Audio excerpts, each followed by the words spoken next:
We'd like to first off welcome our partners from the South that are in this game with us tonight, Miramar, so let's give them a round of applause. We'd also like to welcome Harry Canan, our school board chairman, and he would like to definitely send along from the whole Manatee County school system and school board a thank you for coming and safe travels. Our principal is Don Sauer. He's kind of new to us this year, but looking forward to an exciting year and exciting future. So from the Booster Club, we'd like to thank you and appreciate you being here. All right, our title sponsor for the Wounded Warrior game through Manatee High School and things that they've done for us is Workforce Business Services. We got Dan Johnson, the representative here. Thank you for coming. Okay. Moving along quick here tonight, we'd like to introduce Coach Damian Cogdell to come up and introduce his coaches and say a few words.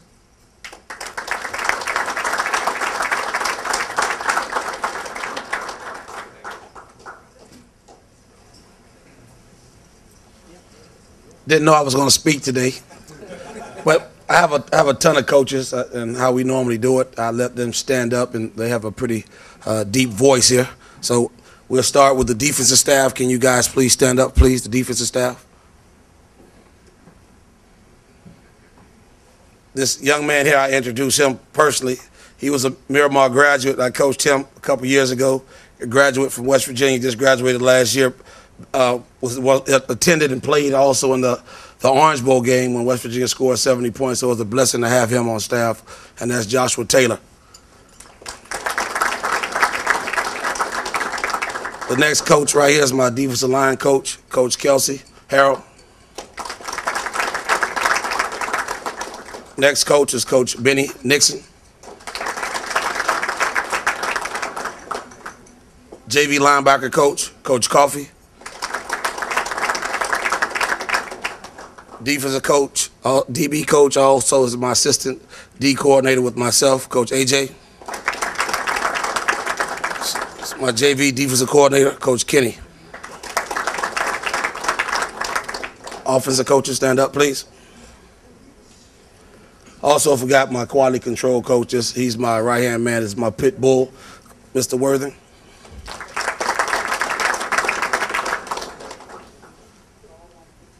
Costello Guyton is the assistant head coach, O-line coach. Tyrell Conyers, he's the offensive coordinator, wide receiver coach. Coach Wilson, also the receiver coach. Coach Washington is the JV receiver coach.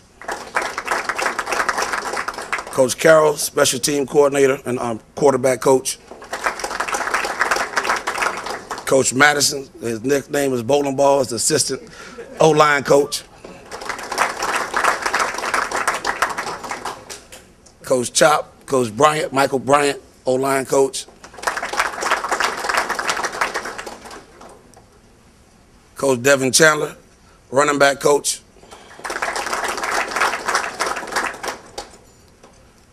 Coach Ham. Let me see what you coach. He's the wide receiver, tight end coach. Coach K, kicking coach, Mikey. And that JV head coach, Coach Spence. And I'm Coach Cogdell. I'm a Miramar graduate. I think we have about 4 young individuals on this staff, too, that also graduated from Miramar High School.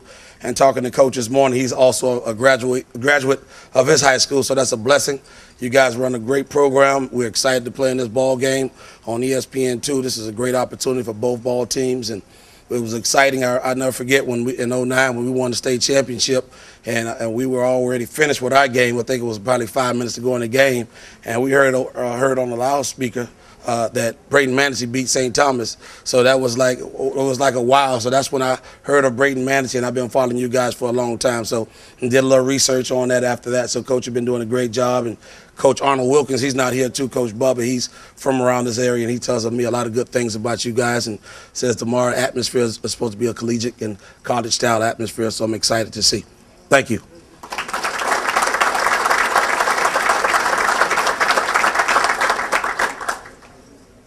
Thank you, Coach Cogdon, and we really appreciate you guys coming and traveling and keeping everything exciting for tomorrow. At this time, I'd like to bring up Coach Canan to introduce our coaches.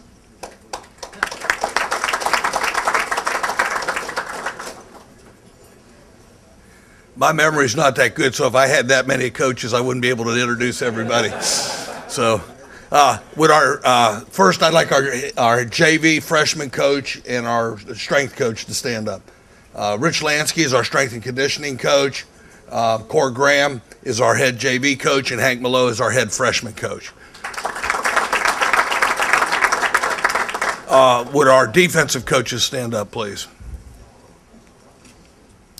Jim Phelan, with a smile on his face over here, is our defensive coordinator and coaches our safeties. Chris Valkersell, former Manatee graduate, coaches our linebackers. Tracy Sanders coaches our corners. He's a Manatee graduate. Steve Goulash coaches our defensive line. He is a Manatee graduate. And our special teams coach is Coach Dennis Staller. And would our offensive coaches stand up? Our offensive line coach, Steve Peebles, Manatee graduate. Our receiver coach, Chuck Sandberg. Rod Frazier, our running backs coach, is a Manatee graduate. And Chris Comboy, he coaches our quarterbacks. Like Coach Cogdell, I've had a lot of good fortune of having great assistant coaches that makes my job as a head coach easier. I think Coach Sandberg has been with me the longest, since 1986. But most of the other people have been with me for at least 10 years, so it makes my job a whole lot easier to be able to do that. I just want to say one or two quick things. Last year, when we watched some of the college games, we saw a couple of the, I know Maryland played in one, and there was a couple other people played in Wounded Warrior games that actually part of the proceeds went to benefit the Wounded Warriors. And when we found out that we were going to be able to get an extra home game this year because of our scheduling, Under Armour had contacted us because our varsity football team is affiliated with Under Armour. They provide all of our stuff for us. They asked us if we would be interested in doing something special for the Wounded Warriors. And my dad was a career Army officer, fought in World War II, and fought in Korea, was injured. And we actually ended up in Florida because they gave him 6 months to live if he stayed up north because of the winter time. And he actually lived 15 more years when he got down in the warm Florida sunshine. My son was in Afghanistan last year with the U.S. Army and spent last year over there. So I have a special place in my heart for the service people that are out there representing us. And, we felt that this was the least we could do was to try and do something to turn back some of the proceeds from this game, which after all expenses, everything, all profit is going to go to the Wounded Warrior Project. And, we don't know how many people will show up. But we're hoping we can give them somewhere between $15,000 and $20,000, next week after we count all the gate receipts, because I know there's a lot of people, a lot of interest nationwide as well as locally, and people calling me from Orlando and places like that are driving over to see the game. But we thank you, and when Coach Cogdell and the team arrived this afternoon to work out, I was really impressed with the discipline and how nice their kids looked and responded to what they said. And I think that that's one thing that I think he's got a class program, and we're looking for a great competitive game tomorrow. Thank you.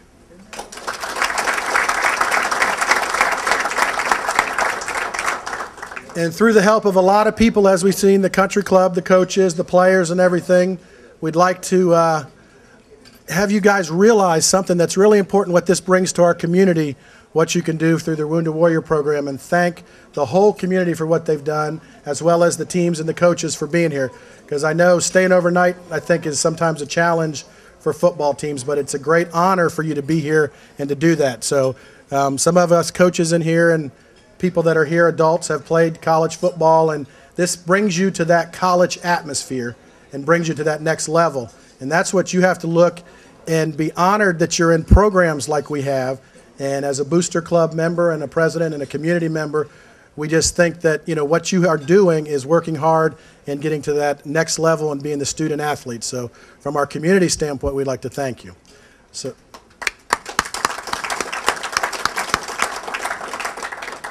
And at this time, I'd like to introduce, as Eddie Mulock would say, the voice of the Canes, Dave Bristow. Dave's been on our radio for 27, 28 years doing our broadcast and been a great community contributor and a booster of the Manatee High School Hurricanes. So at this time, Dave Bristow will introduce our speaker. Thanks, Gene. Well, I don't know if I should even show up tomorrow because ESPN's going to be here. How many people are going to listen on the radio? I figured, well, maybe a couple people driving around town that aren't at the game. But I was thinking about taking the afternoon off. Then I was thinking about maybe somebody could, it's always been a dream of mine to be on ESPN, so somebody slipped the ESPN announcer or something maybe. And then they'll just have to, you know, slide over and use me. But listen, it's an honor to be here tonight to introduce our speaker. Bob Delaney and I go way back. He first called me when I started at the sheriff's office back in the late 1980s. And I always like to stay fairly generic with times so you can't pinpoint things. I started there in the late 80s, and Bob gave me a call and said, you know, I want to help out. And I said, okay. I said, you know, what's your background? He goes, I'm an NBA referee. Oh, well, that's interesting. What else have you done? Well, I was undercover for 2.5 years. I infiltrated the mob, and he just went on and on and on. I'm going, Bob, good grief. It was incredible what this man had done. And if you combine the two careers, an NBA referee for well over 20 years, he refereed the finals, he refereed the All-Star games, he got into arguments with Bird, Jordan, LeBron, and stood up to them all. He was number 26, and I'm sure if you go back and watch some clips of the NBA games, you would recognize Bob out there. But before Bob did that, he did something that was amazing to me. And I've been at the sheriff's office here in Manatee County for 25 years, and our guys that work undercover, I'm telling you, it's a heck of a job. And we've got one right over here, Hank Malo, who's the freshman coach. He was undercover with us for 5 years. And it's every day you have to literally watch your back. Well, this man was undercover in the mob. He infiltrated the mob in New Jersey. He was with the New Jersey State Police. And that's about as undercover as you get. There's been a book written about it. It's an outstanding book. I recommend it. He's also written a book on post-traumatic stress syndrome, and I think there's going to be a movie that he hasn't contacted me yet, but I'm sure there'll be a role for a play-by-play guy, a spokesman, something in there. And it's my pleasure to introduce former NBA referee, former New Jersey State police officer, and now Lakewood Ranch, Manatee County resident, Bob Delaney.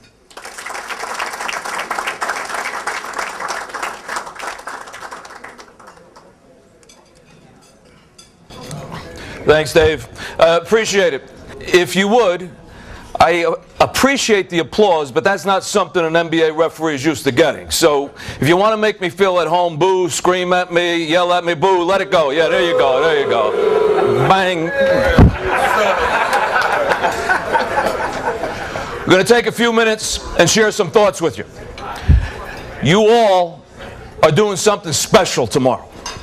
And as Dave explained, for the past 25 years I've been refereeing in the NBA. Prior to that, for 14 years I was with the New Jersey State Police. 3 of those years I worked in an undercover capacity and infiltrated the mob.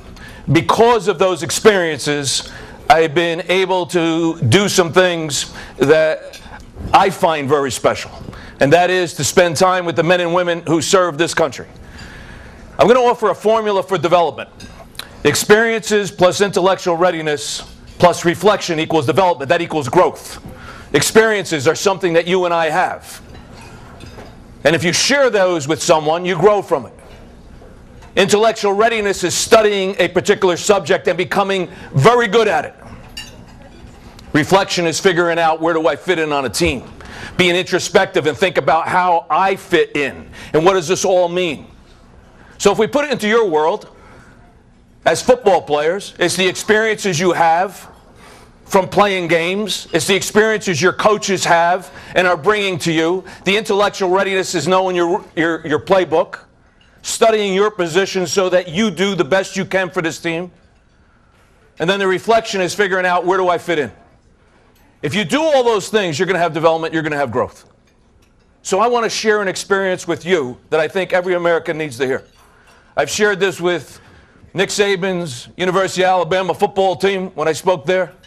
I've shared it with Jimbo Fisher's team. I've even shared it with the American Association of Orthodontists when I spoke at their conference in Miami. And the reason being is that this is a story about what the men and women of our country do for us. I got invited to go to Iraq the first time. I've been to Iraq a couple of times. I was in Afghanistan this past February. And the first time I went to Iraq, I was excited because I had never had my boots where those servicemen and women's boots have been. I didn't serve in the military. The closest I got was the paramilitary organization of a law enforcement department. So it was exciting to think I was going over there. And like most things in life, it became more about me than them. I was thinking like I was Toby Keith, like I'm going to visit the troops and I'm going to put on a show. And then I got on that plane and left Florida and went up to New York. And then I got on that plane from New York and going to Kuwait. And all things changed.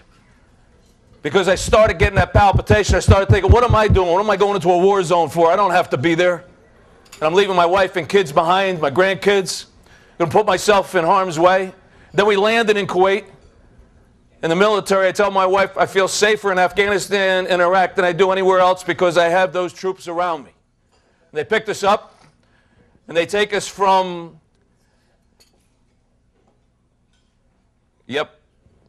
thank you. They take us from Kuwait to Camp Arabijan. And Camp Arabijan is that base in the middle of the desert outside of Kuwait that's been there since the Gulf Wars. And when I pulled into there, it was culture shock. Not only being with the military, but being in the Middle East. And it was overwhelming.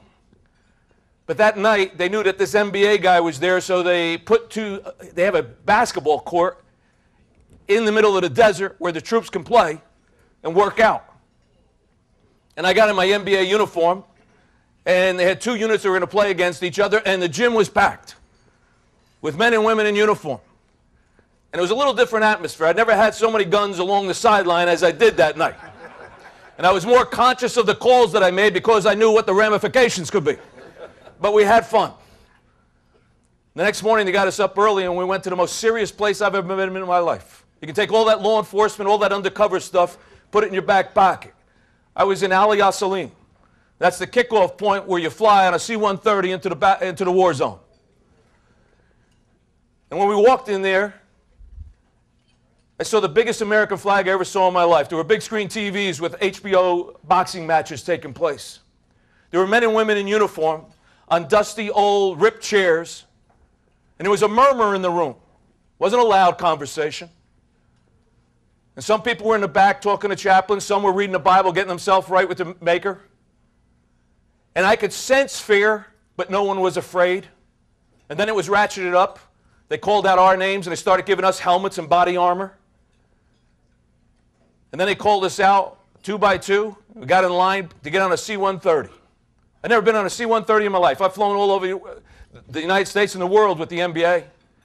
But a C-130 is different. And I got behind that bird, and when you're behind it, you got the helmet and the body armor on, and you're sweating. And I'm sweating a little bit more because I'm scared.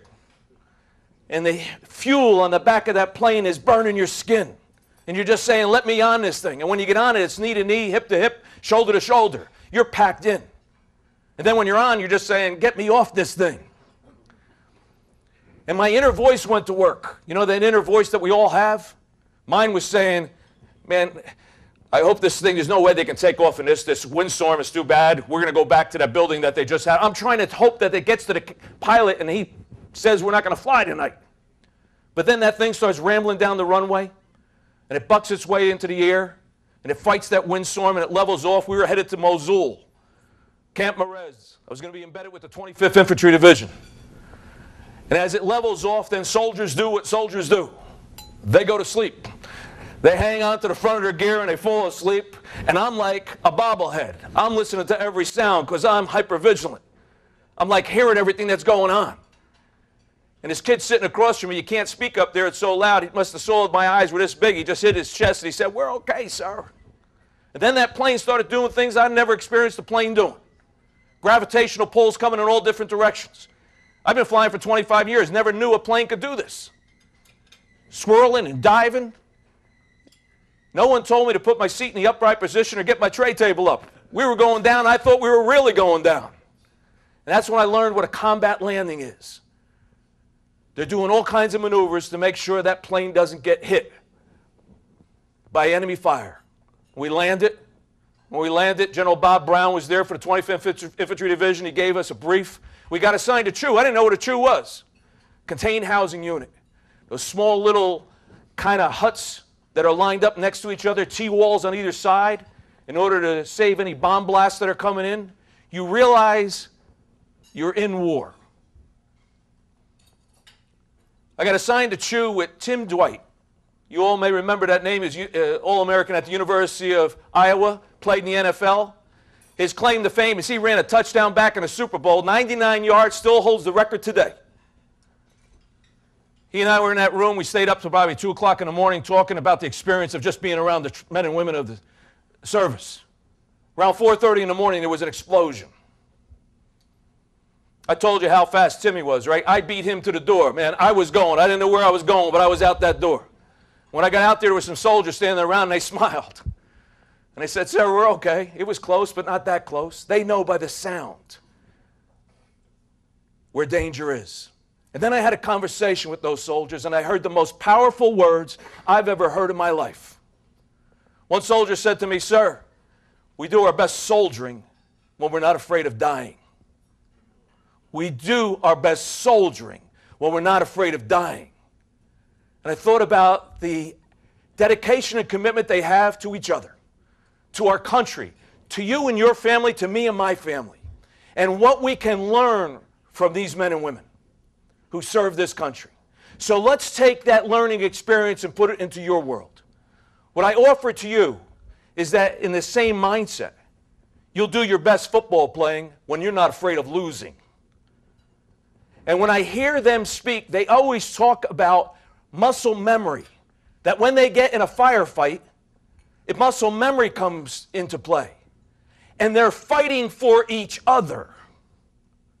Well, the same way as a team, when you play for each other. And you do what you are trained and have practice to do. So there are a lot of similarities, and while I know there's a tremendous difference between what the men and women do who serve our country on the battlefield than a football game, there are a lot of similarities and things we can learn. So tomorrow, you get to honor them.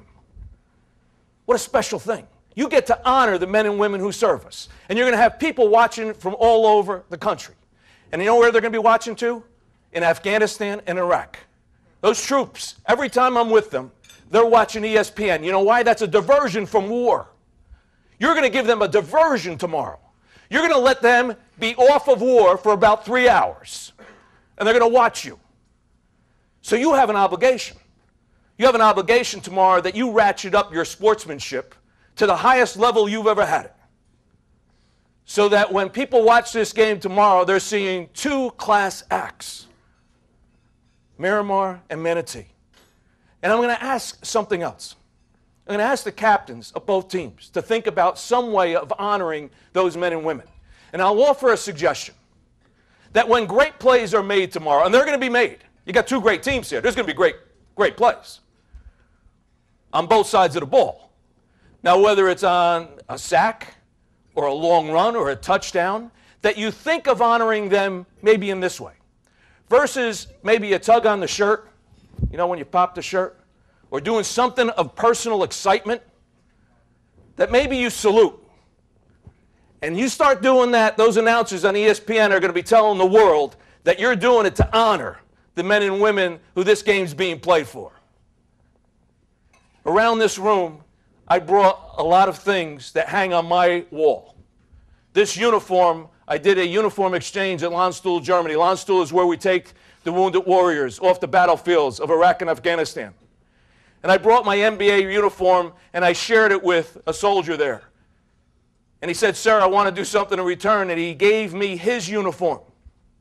And that uniform was in 60 combat missions in Iraq. His name is Sergeant Rob Bailey. And also on that uniform are other items that have been given to me, and I framed that uniform like I would a sports one, in honor of the men and women who serve us. You all have a special day tomorrow. I look forward to being there and watching. What I'm also doing is giving the referees a coin from Admiral Bill McRaven. Admiral McRaven is in charge of all special ops. And on that coin is the insignia of special ops, and on the opposite side is the insignia of the Green Berets, of the SEALs, of the Rangers, of all the special forces. They're going to be watching you tomorrow. Do them proud.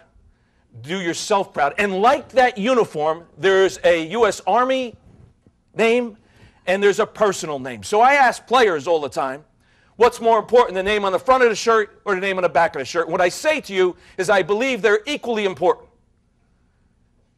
Miramar, Manatee, your family name. You're representing both. And you have a responsibility to the player sitting next to you and across from you. It's called accountability. And when you hear that word, please remember this. That means my ability to count on you and your ability to count on me. You know, the true measure of a person is not where he or she stands at times of comfort and convenience, but rather where he or she stands at times of challenge and controversy. Those words were spoken by Dr. Martin Luther King Jr. many years ago, and they ring true in every aspect of our lives today. They will ring true on that football field tomorrow. Every one of you are leaders. Every one of you are talented athletes. Tomorrow you're going to honor the men and women who serve us. What a great thing that you have that no one will ever be able to take away from you. It's been an honor to be here. God bless. Stay safe. I'll see you down the road.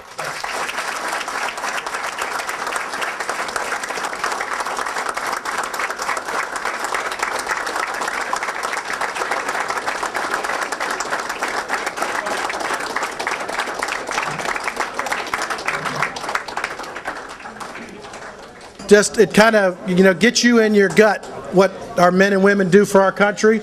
And, we look around, and I'd like to thank everyone in this room that served our country. I know there's a lot of young people, but some of them in here I'm looking at. Please stand up, because we'd like to thank you for what you did for our country. Stand up, Frank, Harry.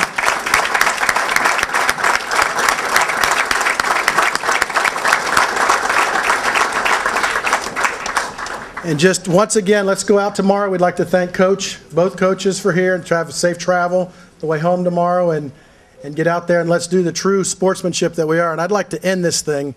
Just one thing gets you, it gets you excited, is let's do USA before we leave. Everybody together, one team. USA, USA, USA, USA, USA, USA, USA.